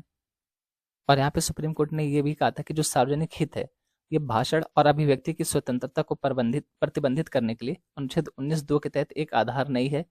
यानी कि सार्वजनिक हित के नाम पर आप अनुच्छेद 19(1)(a) के तहत जो भी आज़ादी मिली है, जो मूल अधिकार हमें मिला है, उसका उल्लंघन नहीं कर सकते, उसको सीमित नहीं कर सकते हैं। उसके अलावा जो यहाँ पे कहा गया कि तमिलनाडु सरकार से संबंधित जानकारी, इसको भी परिभाषित नहीं किया गया है। जो गवर्नमेंट ऑर्डर जारी किए गए, सरकारी आदेश जारी किए गए, उसमें ये नहीं बताया गया कि तमिलनाडु सरकार से संबंधित जानकारी का क्या मतलब होगा, इसमें कौन कौन सी चीज़ों को कवर किया जाएगा, ये चीज़ें नहीं बताई गई हैं। अब जाहिर सी बात है कि जब चीज़ें नहीं बताई गई हैं तो इसका बहुत ही नेगेटिव इम्पैक्ट पड़ सकता है। मान लीजिए कि मुझे कोई जानकारी नहीं है और मैं तमिलनाडु सरकार के बारे में कोई एक आर्टिकल लिख दूँ। अब यहाँ पे फैक्ट चेक यूनिट क्या करती है कि मेरे खिलाफ केस कर दे, अब कानूनी कार्रवाई करना शुरू कर दे। तो मुझे तो पता नहीं था, आपने तो यहाँ पे जो भी गवर्नमेंट आदेश जारी किया है उसमें तो बताया नहीं कि ये चीज़ आप नहीं लिख सकते हो, तो फिर मुझे कैसे पता होगा। तो वही चीज़ यहाँ पे बताई जा रही है। उसके अलावा ये कहा जा रहा है कि जो पोस्ट का लेखक है या जो भी सामग्री को फैला रहा है, जो भी सामग्री को बनाने वाला है, जो लिख रहा है या बोल रहा है, तो उसको सुनने का अवसर ही नहीं दिया गया है। मतलब वो अपना पक्ष रख ही नहीं सकता है, और ये नेचुरल जस्टिस के खिलाफ है। नेचुरल जस्टिस क्या होता है? प्राकृतिक न्याय का जो सिद्धांत है, इसमें क्या कहते हैं, तो इसमें दो प्रावधान होता है। पहला प्रावधान ये होता है कि अपने ही केस में आप खुद जज नहीं बन सकते हैं। यानी कि मान लीजिए कि मेरे ऊपर ही इल्जाम लगा है कि मैंने चोरी किया, फिर मैंने कोई गलत काम किया, तो अब मैं ही फैसला भी सुना रहा हूँ, मैं ही जज बन जाऊँ इस केस में, तो ये नहीं होना चाहिए। पहला ये नहीं हो सकता। दूसरा प्रावधान इसमें क्या किया गया? दूसरा प्रावधान ये क्या है कि जिसके ऊपर आरोप लगा है उसको भी अपना पक्ष रखने का मौका दिया जाएगा, उससे भी पूछा जाएगा कि आप अपना पक्ष रखो। तो वही चीज़ यहाँ पे कही जा रही है कि पोस्ट के लेखक को सुनने का अवसर ही नहीं दिया जा रहा है, जो गवर्नमेंट आदेश जारी किए गए। तो इस तरीके से भी बहुत खतरनाक स्थिति है। मतलब मान लिया कि किसी विपक्ष के नेता के ऊपर तंज कसना है, उनके ऊपर कड़ी कार्रवाई करनी है, तो क्या होगा? विपक्ष के नेता ने अगर कुछ बोल दिया तमिलनाडु सरकार के खिलाफ या कुछ लिख दिया अपने किसी सोशल मीडिया प्लेटफॉर्म पे, तो आप लोग तो जाकर के उसकी गर्दन पकड़ लोगे और उसको अपना पक्ष रखने का मौका भी नहीं दोगे। तो इस तरीके इसका गलत यूज किया जा सकता है, यहाँ पे ये बताया गया है। कहा जा रहा है कि इस प्रकार जो तमिलनाडु सरकार है, ये सरकार से संबंधित किसी भी जानकारी की प्रामाणिकता पर खुद न्यायाधीश बन जा रही है, जूरी बन जा रही है और निष्पादक भी बन गई है। अब यहाँ पे ये चीज़ क्यों कही गई है? तो सिंपल सी बात है भैया, जब आप सामने वाले को सुन ही नहीं रहे हो, तो सारी चीज़ें आप ही कर रहे हो, फैसला भी आप ही सुना रहे हो, उसके ऊपर केस भी आप ही दायर कर रहे हो, और उसके खिलाफ जाके उसको बोलने का मौका भी नहीं दे रहे हो, फैसला भी उसके खिलाफ सुना रहे हो। तो ये तो सारी चीज़ें आप ही कर रहे हो ना, सामने वाले का कहाँ कुछ हुआ। तो वही चीज़ यहाँ पे बताई जा रही है, सर्वे सर्वा आप ही बन जा रहे हैं। जो गवर्नमेंट आदेश जारी किए गए, इसमें क्या कहा गया? तो इसमें ये कहा गया है कि सोशल मीडिया के उद्भव और इससे संबंधित गलत या दुष्प्रचार, फर्जी समाचार और नफरत भरे भाषण के मुद्दों के कारण राज्य सरकार द्वारा तथ्य जांच इकाई के निर्माण की आवश्यकता हो गई है। तो यहाँ पे लेखक ये बता रहे कि आंशिक रूप से सच है, पूरे तरीके से बात सच नहीं है, क्योंकि नफरत फैलाने वाले भाषण का तमिलनाडु सरकार से संबंधित जानकारी से कोई सीधा संबंध नहीं है, जो कि तथ्य जांच इकाई का फोकस है। ये तथ्य जांच इकाई, फैक्ट चेक यूनिट जिसके लिए बनाई जा रही है, जो मुख्य क्षेत्र है उसका ध्यान देने का, उससे सीधे संबंध कोई है ही नहीं। तमिलनाडु सरकार की जानकारी अलग चीज़ है, और जो नफरत फैलाने वाली बात है, दुष्प्रचार फैलाने वाली बात है, वो अलग चीज़ है। और ये जो दुष्प्रचार का मामला है, फर्जी खबरें फैलाने का मामला है, गलत सूचनाएं देने का मामला है, सिर्फ तमिलनाडु सरकार की अकेले की प्रॉब्लम नहीं है, तो वैश्विक स्तर पर प्रॉब्लम है। न सिर्फ भारत की, न सिर्फ तमिलनाडु की, बल्कि वैश्विक स्तर पर ये प्रॉब्लम देखने को मिलती है। और यहाँ पे 2016 के अमेरिकी राष्ट्रपति चुनाव का एग्जाम्पल भी दिया गया है, जिसमें ब्रेक्सिट जनमत संग्रह हो गया, ये दूसरा एग्जाम्पल आपको दिया गया है। और 2016 के कोलंबिया जनमत संग्रह, ये तीन एग्जाम्पल आपको दिए गए, जहाँ पर ये जो गलत प्रचार चलाए गए थे, दुष्प्रचार चलाए गए थे, फर्जी खबरें चलाई गई थी, उसका तीन एग्जाम्पल आपको यहाँ पे दिए गया है। कहा जा रहा है कि भारत में भी स्थिति अलग नहीं है, जहाँ पर कई राजनेता और टीवी एंकर बिना किसी पश्चाताप के गलत सूचनाएं फैलाते रहते हैं। और ये काफ़ी हद तक सही भी है, और ये हमारे ऊपर डिपेंड करता है कि हम क्या ऑब्जर्व करते हैं, क्या सीखते हैं। क्योंकि जैसी चीज़ें हम देखते हैं, जिन चीज़ों के बीच हम रहते हैं, जैसा हम रिएक्ट करते हैं, वैसा ही हमारा दिमाग हमारे साथ रिएक्ट करता है, और वैसे ही हम धीरे धीरे बनते चले जाते हैं। कहा जा रहा है कि तमिलनाडु सरकार द्वारा जारी किया गया जीओ यानी कि गवर्नमेंट ऑर्डर गलत या दुष्प्रचार और फर्जी खबरों पर अंकुश लगाने का समाधान नहीं है। जनता और फेसबुक, एक्स और गूगल जैसे मध्यस्थों सहित सभी हितधारकों के साथ परामर्श किए जाने की आवश्यकता है। उदाहरण के लिए यूरोप में यूरोपीय आयोग ने सभी सदस्य राज्यों को कवर करने वाली एक व्यापक परामर्श प्रक्रिया और जनमत सर्वेक्षण के बाद 26 सितंबर 2018 को दुष्प्रचार पर अभ्यास संहिता जारी की थी। इनका कहना है कि गवर्नमेंट ऑर्डर जारी कर दिया गया, सरकारी आदेश जारी कर दिया कि हम फैक्ट चेक यूनिट की स्थापना करने वाले हैं, तथ्य जांच इकाई की स्थापना करने वाले हैं। तो ऐसा करने से पहले जनता से बात करनी चाहिए थी कि क्या क्या चीज़ें हो सकती हैं। जो गूगल हो गया, फेसबुक हो गया, इंस्टाग्राम हो गया, यानी कि जो भी सोशल मीडिया प्लेटफॉर्म है, उनसे भी थोड़ा सा संपर्क करना चाहिए था, उनसे भी बात करने की कोशिश करनी चाहिए थी कि क्या क्या प्रावधान रखे जा सकते हैं, कैसे कैसे चीज़ों को लेकर चला जा सकता है, इसका क्या इम्पैक्ट पड़ने वाला है, ये सारी चीज़ें डिस्कस करनी चाहिए थी। इन उपायों में तथ्य जांचकर्ताओं के एक स्वतंत्र नेटवर्क के लिए समर्थन और मीडिया साक्षरता को बढ़ावा देना शामिल है। यहाँ कोई जादू की छड़ी नहीं है, लेकिन राज्य द्वारा संचालित तथ्य जांच इकाई केवल समाज को और अधिक नुकसान पहुंचाएगी। तो इनके कहने का तात्पर्य यह है कि अगर आपको ऐसा कोई दुष्प्रचार और गलत प्रचार रोकना ही था, फर्जी खबरों को रोकना ही था, तो आप मीडिया को और साक्षर बनाइए, लोगों को और जागरूक बनाइए, इसके लिए जागरूकता कार्यक्रम चलाइए। एक तरीके से फैक्ट चेक चेक यूनिट की आड़ में आप कह सकते हैं कि जो भी आपके खिलाफ लिखने वाले हैं, जो भी आपके खिलाफ बोलने वाले हैं, जो सरकार की आलोचना करने वाले हैं, उनके ऊपर नकेल कसने की कोशिश की जा रही है। दोस्तों, इस आर्टिकल में बात की जा रही है कैंसर के बारे में। कैंसर का जो इलाज कराने का खर्च आता है वो बहुत ही ज़्यादा होता है, और जो फ्री सुविधाएं दी जाती हैं, फ्री इलाज करने के लिए सुविधाएं दी गई है, सिर्फ उतना काफ़ी नहीं होगी कैंसर को अस्थायी रूप से समाप्त करने के लिए, कैंसर से लड़ने के लिए सिर्फ उतना ही काफ़ी नहीं है। और मैं आपको सच बताऊं तो ये आर्टिकल पढ़ते हुए कई बार मेरी आंख में आंसू आया, क्योंकि इस आर्टिकल में बहुत सारे एग्जाम्पल दिए गए थे। इस आर्टिकल में जो डेटा दिया गया है उससे कहीं ज़्यादा एग्जाम्पल दिए गए थे। मैंने उन सारे एग्जाम्पल को हटा दिया है, क्योंकि उसके वजह से बहुत ज़्यादा आर्टिकल लंबा हो जा रहा था। कम से कम 20-25 पेज में ये हो जा रहा था। जैसे एग्जाम्पल क्या दिए गए थे, तो कोई एक व्यक्ति है जो दिल्ली में रहते हैं, ये अपना गांव छोड़ के इलाज के लिए आए। किसके इलाज के लिए? तो कैंसर के इलाज के लिए दिल्ली में आके रह रहे हैं। अब इनकी इनकम 70,000 रुपये है। दिल्ली में रह रहे हैं तो 7,000 रुपये इनकी सिर्फ रूम का पड़ जा रहा है किराया मंथली। इनकी इनकम कितने? 17,000 रुपये। एक हस्बैंड है, एक वाइफ है और एक बेटा है। बेटा कमा रहा है, इसकी इनकम 70,000 रुपये है। इनके जो हस्बैंड है इस वाइफ के, यानी कि इनके पिताजी का ऑपरेशन होना है, इनके पिताजी का इलाज चल रहा है। ये 70,000 रुपये बेचारा कमा रहा है और 7,000 रुपये सिर्फ रूम रेंट पे दे रहा है। और बताइए, खाने पीने का, 3 लोग का रहने का, सहने का, भाई मतलब कैसे मैनेज हो रहा है? मैं तो वही सोच के हैरान हूँ। इस तरीके से बहुत सारे एग्जाम्पल दिए गए थे जिनकी इनकम बहुत ही कम है और वो अपने इलाज के लिए दिल्ली में है, एम्स के चक्कर लगा रहे हैं, और एम्स में भी सुविधाएं उतनी अच्छी नहीं मिल पा रही हैं। बहुत सारी दिक्कत देखने को मिल रही है।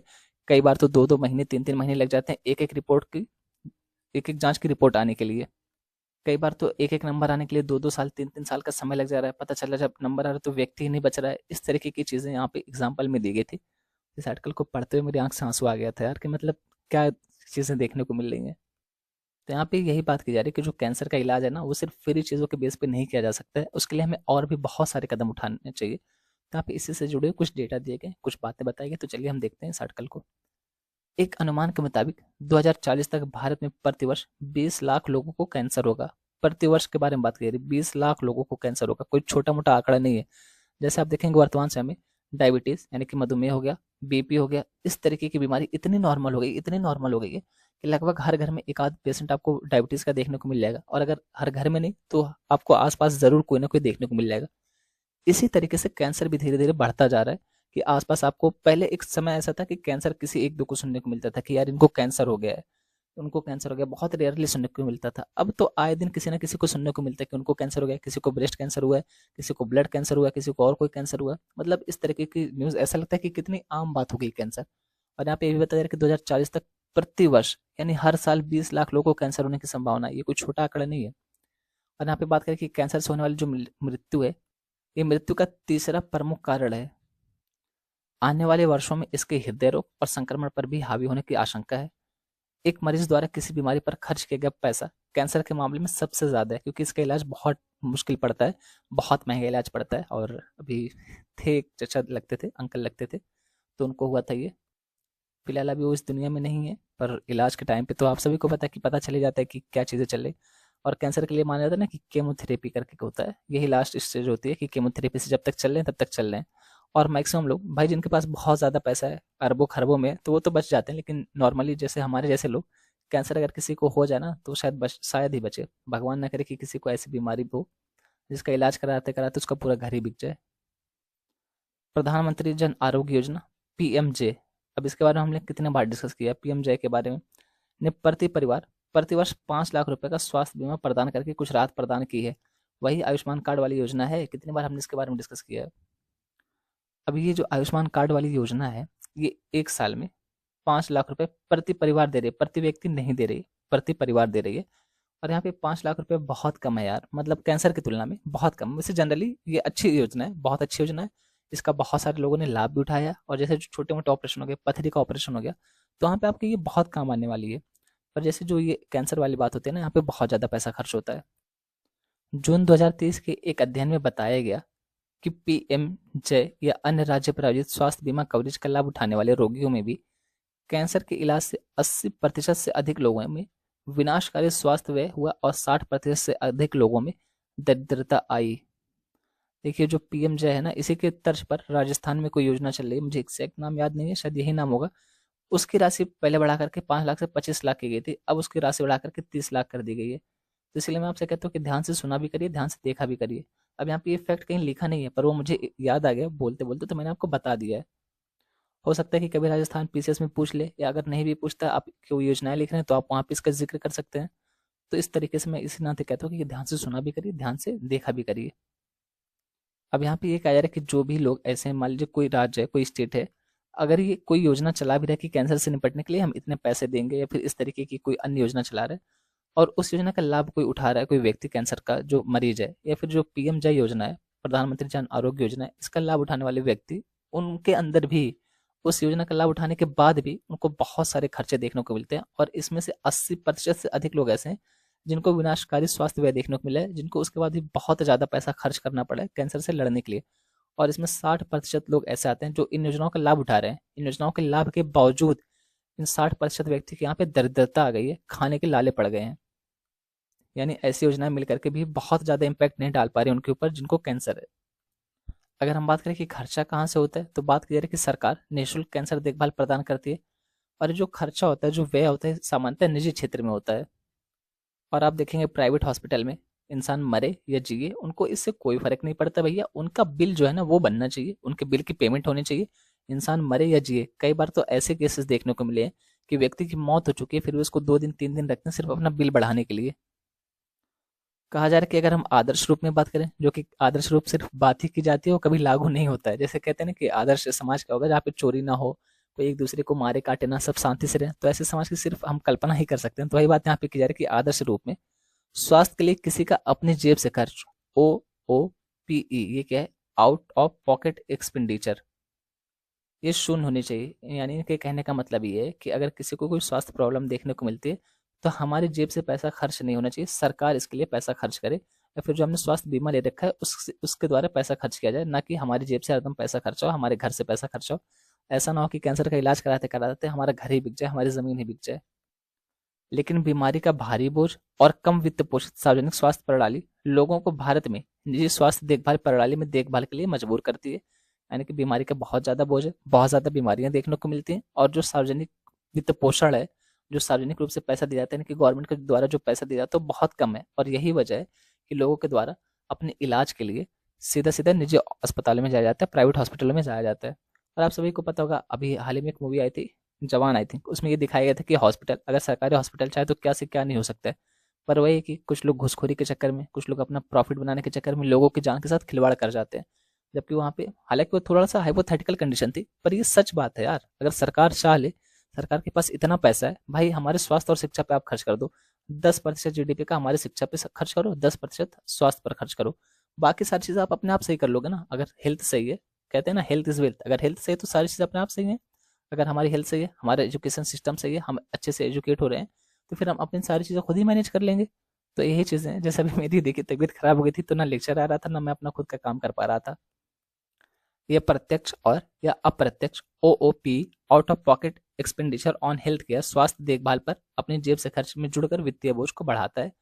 यानी कि जो सरकार के द्वारा कम पैसा दिया जा रहा है स्वास्थ्य क्षेत्र में, तो उसकी वजह से हमें निजी अस्पतालों में जाना पड़ता है, और जब हम निजी अस्पताल में जाते हैं तो वहाँ पे हमें अपनी जेब से पैसा खर्च करना पड़ता है, और इसकी वजह से हमारे ऊपर वित्तीय बोझ बढ़ता है, हमारे घर बिक जाते हैं, हमारी जमीन बिक जाती है। बात करें जो प्रत्यक्ष रूप से खर्चा होता है, उसमें क्या क्या आता है, तो डॉक्टर की परामर्श फीस हो गई, दवाओं की लागत हो गई, और चिकित्सा परीक्षण शामिल है। और आजकल का जमाना तो ऐसा है, अगर किसी भी हॉस्पिटल में आप जा रहे हैं, खास करके प्राइवेट हॉस्पिटल, और आप सिर्फ इतना कहें कि फीवर है, तो भी 4-5 टेस्ट तो हो ही जाएगा, आराम से 4-5 टेस्ट करवा देंगे, कभी सीबीसी का करवा देंगे, कभी टाइफाइड, कभी मलेरिया, कुछ ना कुछ टेस्ट करवा ही देंगे, क्योंकि वहाँ पे बहुत ज़्यादा पैसा बनता है उनका। अगर हम अप्रत्यक्ष क्षेत्र के बारे में बात करें, तो जैसे कि इलाज के लिए बड़े शहरों की यात्रा करने वाले लोगों के लिए परिवहन की लागत हो गई, आवास हो गया, भोजन की लागत हो गई, ये सारी चीज़ें शामिल है। जैसे जब भी हम कोई इलाज कराने जाते हैं, भगवान ना करे कि कभी किसी को ऐसी नौबत आए, पर अगर मान लीजिए कि किसी को दूसरे शहर में जाना पड़ता है, कोई यहाँ से रहने वाला है और ये जगह कहाँ पे रहा है, दिल्ली में। अब दिल्ली में जब तक इनका इलाज चल रहा है, 1 मंथ के लिए मान लीजिए कि इलाज चल रहा है, तो ये 1 मंथ रहेंगे भी रूम लेकर के, खाना पीना भी खाएंगे, कुछ और भी सामान खरीदेंगे, सब्जियां भी खरीदेंगे, और भी चीज़ें ऐसे करेंगे। तो ये चीज़ यहाँ पे क्या होगा, ये अप्रत्यक्ष लागत है। जब कोई हमसे पूछेगा कि खर्चा कितना हुआ, तो हम बताएं कि यार दवा में इतना लग गया, ऑपरेशन में इतना लग गया, डॉक्टर की फीस ही एक दिन की 10,000 रुपए थी। इस तरीके से हम बताते हैं। ये नहीं बताते कि खाने पीने का भी इतना हो गया है, और इस तरीके से इसको अप्रत्यक्ष लागत माना जा रहा है कि जो खाने पीने में हो गया, आवास की कीमत हो गई, और जो अन्य रहने सहने का जो कॉस्ट आ रहा है, या मान लीजिए हमारी तबीयत बीच में खराब हो जाती है, जो उनके साथ जाते हैं रहने के लिए, अगर उन्हीं की तबीयत खराब हुई तो उनकी भी तो दवा लानी पड़ेगी।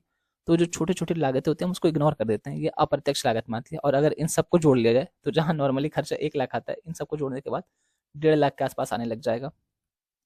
उसके अलावा हम बात करें अप्रत्यक्ष OOP, out of pocket expenditure, इसको हिंदी में अपनी जेब से खर्च करना कहते हैं। ये उत्पादक घंटों और या आय की हानि के लिए जिम्मेदार है। सिंपल सी बात, हमारे पॉकेट से पैसा जा रहा है तो ये आय की हानि तो हो ही रही है हमारे लिए। बात की जा रही है कि जब हालात और भी बदतर देखने को मिलते हैं, जब कैंसर उस व्यक्ति को हो जाए जो घर में कमा रहा था। भगवान न करे कि कभी ऐसी कंडीशन देखने को मिले यार, कि अगर कोई एक व्यक्ति है, ये कमा रहा है और इसी के ऊपर पूरा घर डिपेंडेंट है, अगर इन्हीं को कैंसर हो गया तो सोचिए कि कितनी खराब स्थिति बन जाती है। फिर वाइफ को दूसरों के घर पे जाके काम करना पड़ता है, बच्चों की हेल्थ पे इम्पैक्ट पड़ता है, उनके एजुकेशन पे इम्पैक्ट पड़ता है। इस तरीके से बहुत सारी चीजें देखने को मिलती हैं। और फिर जो दिल्ली एम्स जैसे संस्थान है, दिल्ली एम्स जैसे जो हॉस्पिटल हैं, यहाँ पे नंबर आने में ही 4-4 साल, 5-5 साल लग जाते हैं। कभी आपने एक टेस्ट करा है तो उसकी रिपोर्ट 3 महीने बाद, 2 महीने बाद आ रही है। तो इस तरीके की दिक्कतें देखने को मिलती है। ये और भी ज्यादा इम्पैक्ट डालती हैं और भी ज्यादा डिस्टर्ब करती हैं। सामान्य आबादी की तुलना में कैंसर से पीड़ित लोगों में निदान के बाद 5 साल के भीतर बेरोजगारी का 7 गुना अधिक जोखिम होता है। और जो भी इनकी देखभाल करने के लिए जाते हैं उनके ऊपर भी इम्पैक्ट पड़ता है, क्योंकि कहने के लिए तो पेशेंट एक ही है, लेकिन जो इनके साथ जा रहे हैं वो भी तो अपना सारा काम छोड़ के जा रहे हैं, वो भी अपनी जॉब छोड़ के जाए। अगर 1 महीने रहना है तो 1 महीने की लीव ले लेंगे, लेकिन अगर 2-3 महीने रह करके यहाँ पे इनकी देखभाल करनी है तो सिंपल सी बात है कि 2-3 महीने कोई भी कंपनी आपको लीव नहीं देने वाली है, वो कोई और एम्प्लॉय हायर कर लेगी।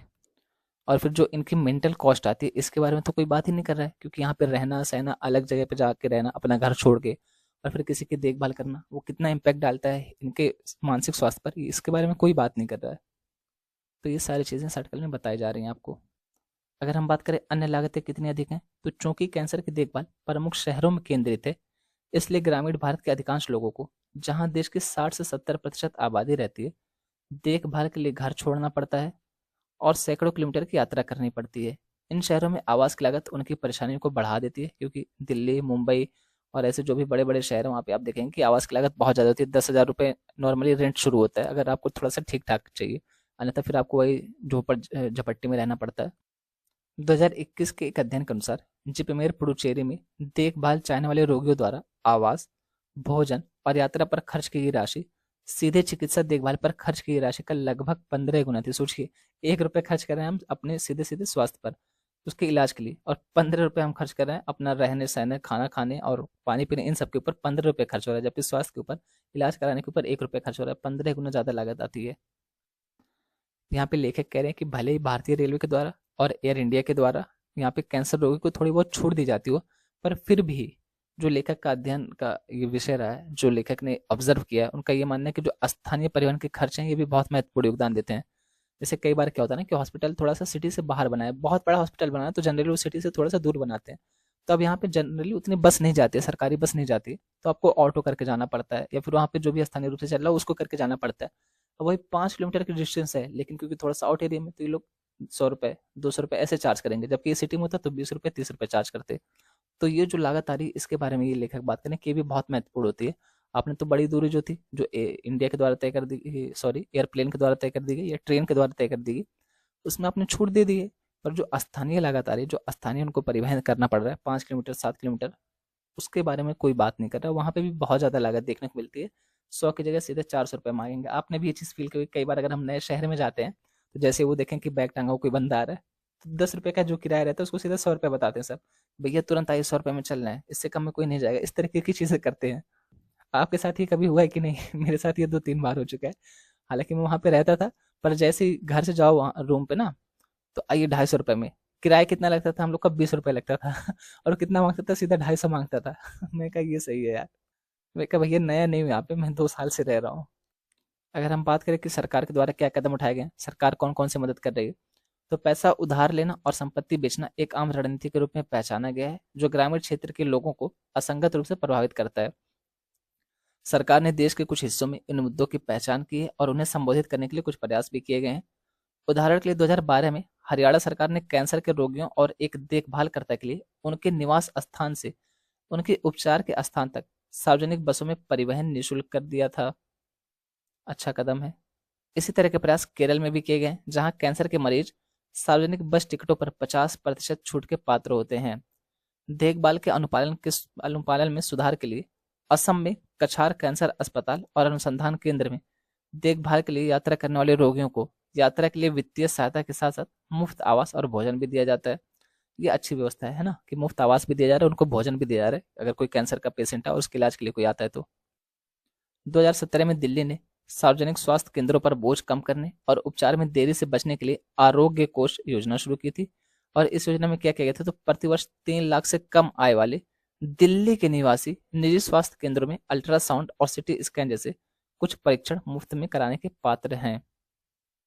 हालांकि दिल्ली के सरकारी अस्पतालों में देखभाल चाहने वाले 93% लोग इस योजना से अनभिज्ञ पाए गए, जिससे योजना का लाभ कम हो गया।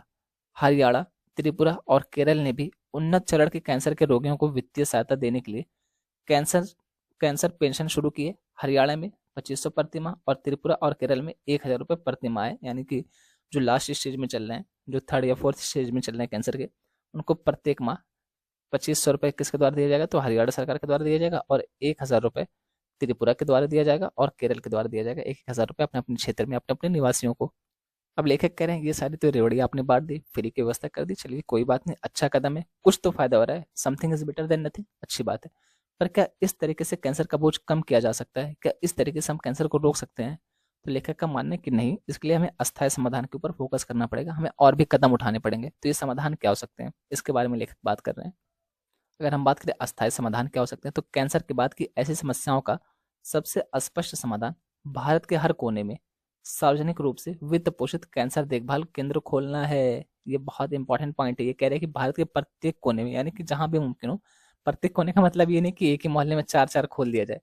प्रत्येक कोने का मतलब ये कि मैक्सिमम, बहुत ज्यादा, जितना ज्यादा मुमकिन हो उतना ज्यादा सरकार के द्वारा वित्त पोषित हो, सरकारी पैसा दे और ऐसा हॉस्पिटल खोले जाए जो डेडिकेटेड हो कैंसर के लिए, सिर्फ कैंसर का इलाज होता हो। और ये कह रहे हैं कि हो सकता है कि इस समय ये अवास्तविक लगता हो। जैसे पहली बार अगर किसी ने कहा था कि एरोप्लेन उड़ाएंगे या कोई ऐसी चीज बनेगी जिसमें बैठ करके लोग उड़ेंगे, तो लोग हंसे ही होंगे। तो लेखक कह रहे हैं कि हो सकता है ये थोड़ा सा अवास्तविक लगता हो, पर अगर समय बीतता जाएगा और हम काम करते जाएंगे, हो सकता है इसमें लंबा समय लगे, 10 साल, 20 साल, 40 साल, 50 साल या 100 साल लग जाए, पर हमें इसके ऊपर फोकस करना चाहिए और ये सबसे अच्छा ऑप्शन है। तो ये लेखक ये बता रहे हैं। उसके अलावा ये कह रहे हैं कि जैसे डायबिटीज के लिए आप देखेंगे हर दूसरे गली चौराहे मोहल्ले पे कोई ना कोई मिल जाता है, कोई ऐसा डॉक्टर जो डायबिटीज कंट्रोल करता हुआ दिखता है। तो वही ये कह रहे हैं कि जब तक डायबिटीज और बीपी जैसी बीमारियों के अनुसार, उसी के हिसाब से इसको भी नहीं लिया जाए, कैंसर को नहीं लिया जाएगा, तब तक कैंसर का इलाज कर पाना थोड़ा सा मुश्किल है, उसको लेकर के चल पाना बहुत मुश्किल हो जाएगा।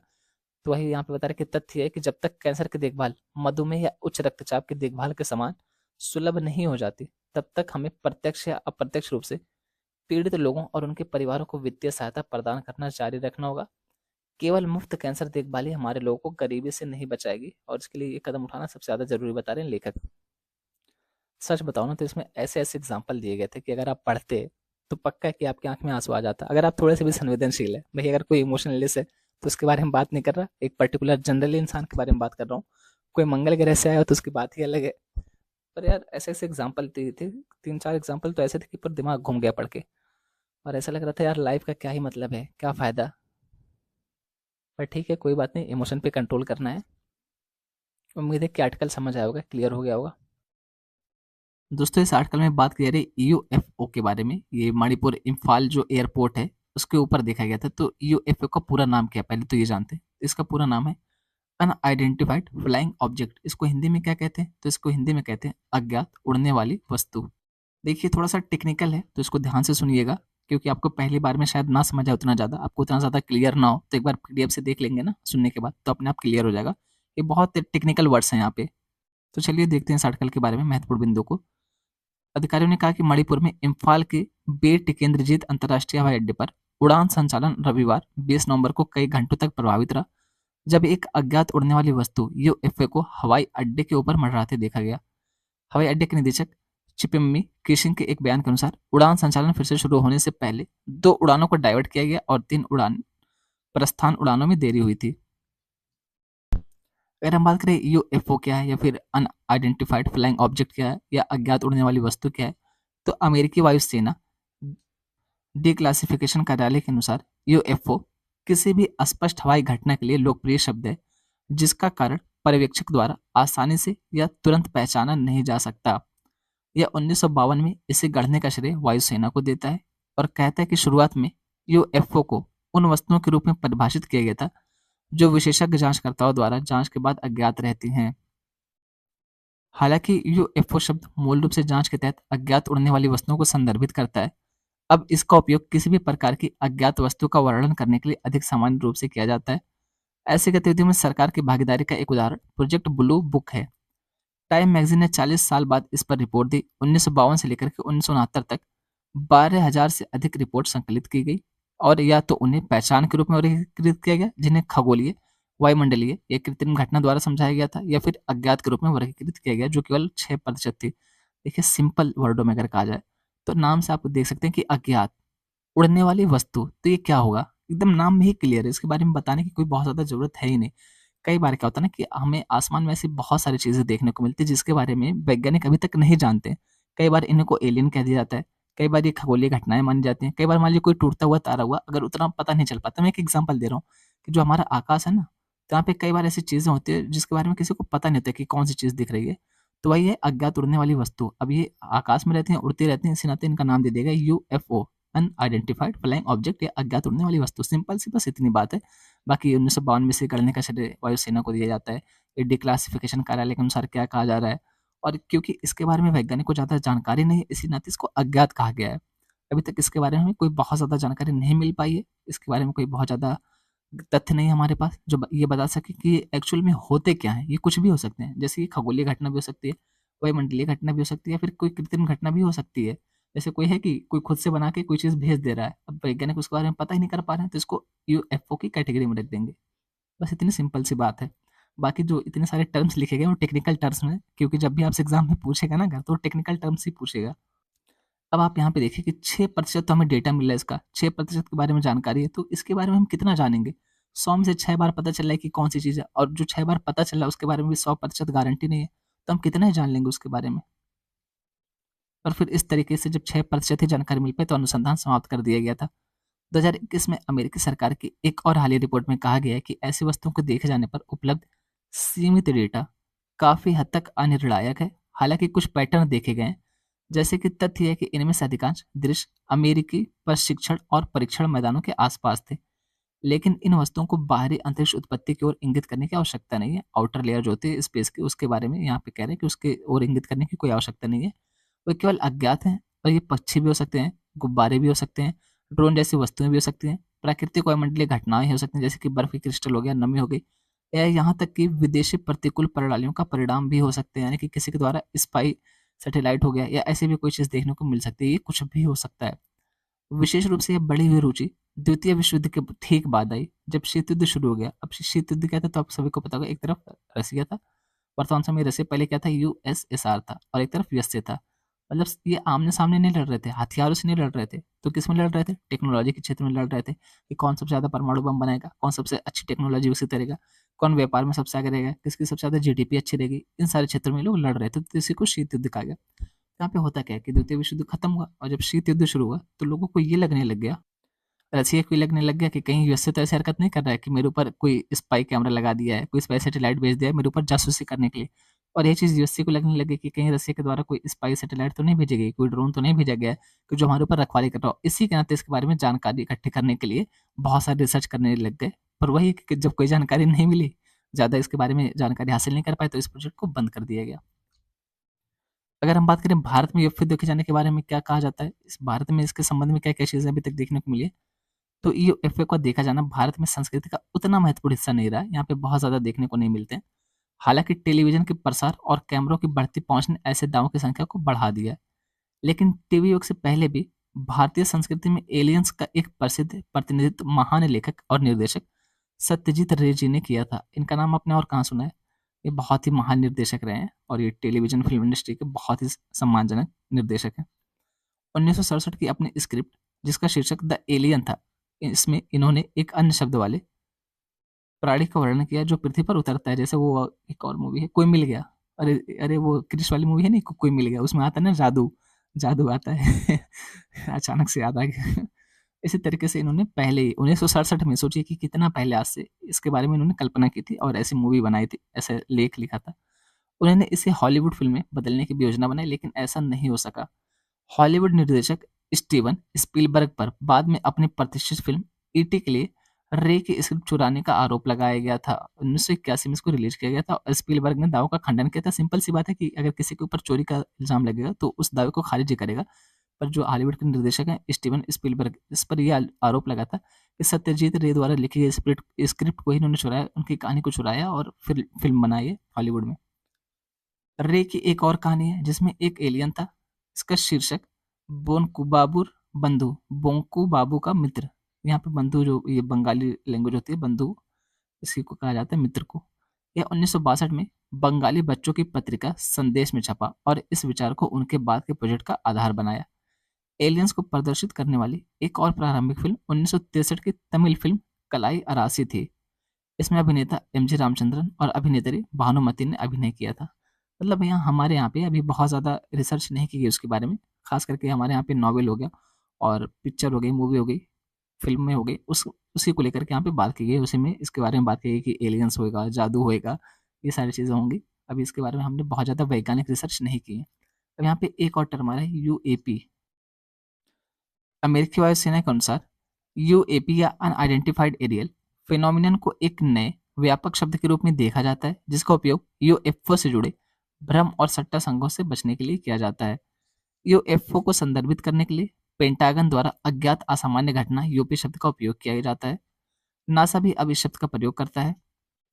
जून 2022 में उसने कहा कि वह वैज्ञानिक दृष्टिकोण से यूएपी की जांच करने के लिए एक अध्ययन दल नियुक्त करेगा, जो उपलब्ध डेटा की पहचान करने, भविष्य के डेटा को सर्वोत्तम तरीके से कैसे एकत्र किया जाए और नासा उस डेटा का उपयोग यूएपी की वैज्ञानिक समझ को आगे बढ़ाने के लिए कैसे कर सकता है, इस पर ध्यान केंद्रित करेगा। वही चीज़ है, बस इसमें और भी अन्य चीज़ों को शामिल कर लिया जाता है। ये व्यापक अर्थ में यूएपी कहा जा रहा है और वही जब शॉर्ट फॉर्म में हम देखते हैं लिमिटेड चीज़ में, तो यहाँ पे इसी को यूएफओ कहा जा रहा है। बस सिंपल सी बात है। जर्नल साइंटिफिक अमेरिकन के अनुसार अध्ययन की प्रारंभिक रिपोर्ट में इस साल जून में कहा गया था, अज्ञात असामान्य घटना या यूएपी की बढ़ती रिपोर्ट के बारे में कोई नई स्पष्टता प्राप्त करने में समय लगेगा।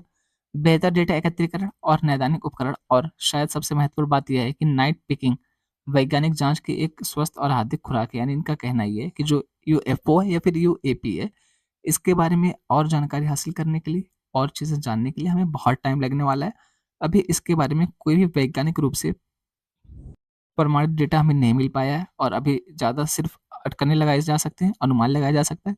हम कुछ कह नहीं सकते हैं कि हाँ, ये चीज़ ऐसी ही होगी। अभी इसके बारे में रिसर्च करने के लिए हमें और टाइम लगेगा और इसके लिए एक अध्ययन दल नियुक्त किया गया है नासा के द्वारा। नासा क्या है? तो national aeronautics and space administration, ये यूएसए की अंतरिक्ष एजेंसी है, जैसे हमारे यहाँ पे इसरो है। बाकी इसमें थोड़ा सा टेक्निकल था तो आपको बहुत बोरिंग लगा होगा। एक बार पीडीएफ देख लीजिएगा, मैक्सिमम चीज़ें क्लियर हो जाएंगी। बाकी मोटा मोटा क्या है, मैंने आपको समझा ही दिया है। फातिमा बीवी का नाम आप लोगों ने सुना है, ज़रूर सुना होगा। ये सुप्रीम कोर्ट में जज बनने वाली पहली महिला थी। अभी इनकी हाल ही में मृत्यु हो गई है, तो ये ध्यान रखिएगा। उसके अलावा यहाँ पे बात की जा रही है मार्लोन सैमुअल्स के बारे में। ये वेस्ट इंडीज़ के क्रिकेटर थे, इनके ऊपर 6 साल का बैन लग गया है। बैन क्यों लगा है? तो जो एंटी करप्शन कोड है, भ्रष्टाचार रोधी जो संहिता थी, उसका इन्होंने उल्लंघन किया है, यानी कि भ्रष्टाचार में संलिप्त पाया गया एक तरीके से। पहली बार खेलो इंडिया पैरा गेम आयोजित किया जा रहा है, कहाँ पे? तो नई दिल्ली में किया जा रहा है। कब से कब तक? 10 दिसंबर से लेकर के 17 दिसंबर तक। तो ये आपको इंपॉर्टेंट हो सकता है क्योंकि पहली बार किया जा रहा है। और पैरा क्या होता है? वही जो विशेष रूप से जो दिव्यांग होते हैं ना, उनके लिए पैरा कहा जाता है। तो उनके लिए ये खेल का आयोजन किया जा रहा है नई दिल्ली में, ये याद रखिएगा, पहली बार ही। यहाँ पे बात करिए नाइट फ्रैंक और बरकाडिया के द्वारा ये बताया कि भारत में अभी भी 24 लाख बेडों की कमी है अस्पतालों में। सामान्यतः 1000 लोगों पर 3 बेड उपलब्ध होना चाहिए, लेकिन हमारे यहाँ पे ये आंकड़ा बहुत ज़्यादा देखने को मिलता है। और यहाँ पे 70,000 हॉस्पिटल्स हैं लगभग, जिसमें से 63% जो है वो प्राइवेट सेक्टर के हैं, निजी अस्पताल हैं। ये चीज़ें बताई गई हैं, तो ये आपके लिए बहुत इंपॉर्टेंट हो सकता है डेटा। अगर आप इसको आंसर राइटिंग में फिर इससे में यूज करते हैं, कहीं पे स्वास्थ्य से जुड़ी कोई भी बात आती है, तो आप बता सकते हैं कि अभी भी भारत में 24 लाख बेडों की कमी देखने को मिल रही है। और जो सुझाव रिकमेंडेशन रेशियो कितना है? तो 1000 मरीजों पर 3 बेड होना चाहिए, ये याद रखिएगा। यहाँ पे बात की जा रही है नेशनल सब जूनियर बॉयज बिलियर्ड्स किसने जीता है? तो मयूर गर्ग ने जीता है। यहाँ पे बात की जा रही है जो 79th इस नेशनल स्क्वैश चैंपियनशिप आयोजित की गई थी, इसमें विलवन एंड अनाहत ने अपना मेडन क्राउंस जीता है, मतलब मेडल जीता है। ये हैं वो दोनों व्यक्ति। ये अनाहत हैं ये लड़की, और ये दूसरी सबसे युवा लड़की बन गई हैं, दूसरी सबसे युवा गर्ल्स बन गई हैं इस खिताब को जीतने वाली, 79th नेशनल स्क्वैश चैंपियनशिप को जीतने वाली। तो ये याद रखिएगा। सीबीएसई नेशनल टेनिस कहाँ पे होगा? तो मयूर विहार में होगा। कौन से स्कूल में? एएसएन स्कूल में होगा। बाकी वही सारी चीज़ें इंपॉर्टेंट नहीं है उतना। यहाँ पे बात की जा रही है सामाजिक न्याय एवं अधिकारिता मंत्रालय ने किसके साथ? तो इस्कॉन के साथ। इस्कॉन एक बार और चर्चा में था, अगर आपको याद हो तो स्वामी विवेकानंद जी के ऊपर इन इसके द्वारा एक टिप्पणी कर दी गई थी। इन्हीं के एक महात्मा थे, इनके द्वारा स्वामी विवेकानंद जी के ऊपर टिप्पणी कर दी गई थी। तब भी हमने इसके बारे में डिस्कस किया था। इसकी स्थापना कब की थी, क्या है क्या नहीं है, ये सारी चीज़ हमने डिस्कस की थी। तो इन ये सामाजिक न्याय एवं अधिकारिता मंत्रालय जो है, इसके विभाग के द्वारा इस्कॉन के साथ मिलकर के किसके लिए समझौता किया गया? तो नशा मुक्त भारत के लिए, यानी कि नशे से लड़ने के लिए। उसके अलावा बात करें एसोचैम ने आरईसी को विविधता और समावेश में सर्वश्रेष्ठ नियोक्ता पुरस्कार से सम्मानित किया। तो आपसे पूछेगा विविधता और समावेश में सर्वश्रेष्ठ नियोक्ता पुरस्कार किसको दिया गया? तो आरईसी को दिया गया है। आरईसी का पूरा नाम क्या है? तो रूरल इलेक्ट्रिफिकेशन कारपोरेशन लिमिटेड। इसको हिंदी में ग्रामीण विद्युतीकरण निगम लिमिटेड कहते हैं। ये चीज़ वहीं पे यहाँ पे फिर से लिखी गई है, दोबारा से होगी तो इसको इग्नोर करिएगा, वही आरईसी वाला। और यहाँ पे बात करें एक सोशल इम्पैक्ट फंड का निर्माण किया जाएगा, किसके लिए? तो यहाँ पे वो चीज़ लिखी है global digital public infrastructure repository के पूरा होने और ग्लोबल साउथ में डिजिटल पब्लिक इंफ्रास्ट्रक्चर को आगे बढ़ाने के लिए। बाकी यहाँ पे बात करें रक्षा प्रौद्योगिकी के क्षेत्र में संयुक्त अनुसंधान और विकास पर एकीकृत रक्षा स्टाफ मुख्यालय और वैज्ञानिक और औद्योगिक अनुसंधान परिषद ने समझौता ज्ञापन पर हस्ताक्षर किए। ये आपके लिए उतना ही ज़्यादा इंपॉर्टेंट है नहीं, जो इंपॉर्टेंट होता है मैं बता देता हूँ। और ये यूपीएससी के लिए सब बहुत कम इंपॉर्टेंट है, बहुत ही रेयरली आपसे कभी पूछेगा। जनरली ऐसे क्वेश्चन नहीं पूछता यूपीएससी। जो आपका एडिटोरियल होता है, उसके अलावा जो न्यूज होती है ना, उसमें से थोड़ा सा पूछता है, जहाँ पे यूपीएससी का चांस सबसे ज़्यादा रहता है। ये सब वनडे एग्जाम और स्टेट पीसीएस के लिए ज़्यादा इंपॉर्टेंट होते हैं। उसके अलावा बात करें कोच्चि में, कहाँ पे? तो कोच्चि में भारतीय नौसेना अंतर कमान महासागर नौकायन दौड़ को हरी झंडी दिखाकर रवाना किया गया। आपसे पूछेगा भारतीय नौसेना अंतर कमान महासागर नौकायन दौड़ 2023 कहाँ पे आयोजित की जा रही है? तो कोच्चि में आयोजित की जा रही है। कुछ चीज़ें मैं ऐसे बताता हूँ कि आपको समझ ही नहीं आता होगा ना कि क्या चीज़ है। एक बार आप उसको खुद से पढ़ेंगे ना तो आपको अपने आप ही समझ आ जाएगा। और एक बार मैं बोल रहा हूँ, आप सुन रहे हैं, एक बार खुद से आप पीडीएफ देख रहे हैं, तो चीज़ आपको एकदम पक्की तरीके से याद हो जाएगी। फिर हम लोग संडे को उसका रिवीजन करते ही हैं एमसीक्यू के माध्यम से। अगर आप इतना कर ले रहे हो ना तो वो आपके लिए बहुत है यार। आपको टेलीग्राम पे आंसर राइटिंग के लिए 4 दिन आपको क्वेश्चन भेजा जाता है, उसका मॉडल आंसर भेजा जाता है। आप उसकी आंसर राइटिंग प्रैक्टिस करो तो सही। अगर नहीं आता है कुछ भी तो 2 लाइन 4 लाइन कुछ तो लिखिए, उसके बाद फिर आप मॉडल आंसर देखिए। हो सकता है कि मॉडल आंसर में से आपको कोई ऐसा फैक्ट मिल जाए जो आपके प्रीलिम्स में भी काम आ जाए। हो सकता है कि मॉडल आंसर से आपको कोई ऐसा फैक्ट मिल जाए जो आपको पहले नहीं पता था। तो इस तरीके से बहुत सारे स्तर पर आप काम कर सकते हैं। बस वही है कि मैं अपनी तरफ से पूरा काम कर रहा हूँ, आप अपनी तरफ से कितना मेहनत कर रहे हैं वो मैटर करता है। अगर आप ये सोच रहे हैं कि सिर्फ वीडियो देखने से आपका एग्जाम निकल जाएगा, तो मैं साफ शब्दों में कहना चाहूँगा कि ऐसा कभी नहीं होगा। अगर ऐसा होता तो सारे लोग मेरी ही वीडियो देखते हैं। कोई भी वीडियो, दुनिया की कोई भी वीडियो देखने से अगर एग्जाम निकल जाता तो सारे लोग वही करते। जब तक आप अपने स्तर पर मेहनत नहीं करेंगे, जब तक आप अपने स्तर पर आंसर राइटिंग नहीं करेंगे, तब तक आप भूल जाइए कि एग्जाम निकलने वाला है। मैं 50% समझ लीजिए मेहनत मेरी रहेगी, 50% आपकी रहेगी, क्योंकि मैं बता रहा हूँ, पढ़ा रहा हूँ। अब आपके ऊपर डिपेंड करता है कि आप इसमें से क्या नया निकाल रहे हो। आप अपने आंसर राइटिंग में डेटा को कैसे यूज कर रहे हो, आप अपने आंसर राइटिंग में इससे में ये सारी चीज़ें कैसे ला रहे हो, कैसे उसको अलग अलग आयाम पे कवर कर रहे हो, ये आपके ऊपर डिपेंडेंट है ना। मैं उसको आकर के लिखूंगा नहीं ना, मैं तो बता दूंगा, पर आप कितना लिख पा रहे हो तो आपके ऊपर डिपेंड है। तो वही है कि जब तक आप मेहनत नहीं करोगे, जितना मैं कर रहा हूँ उतना आपको भी करनी पड़ेगी।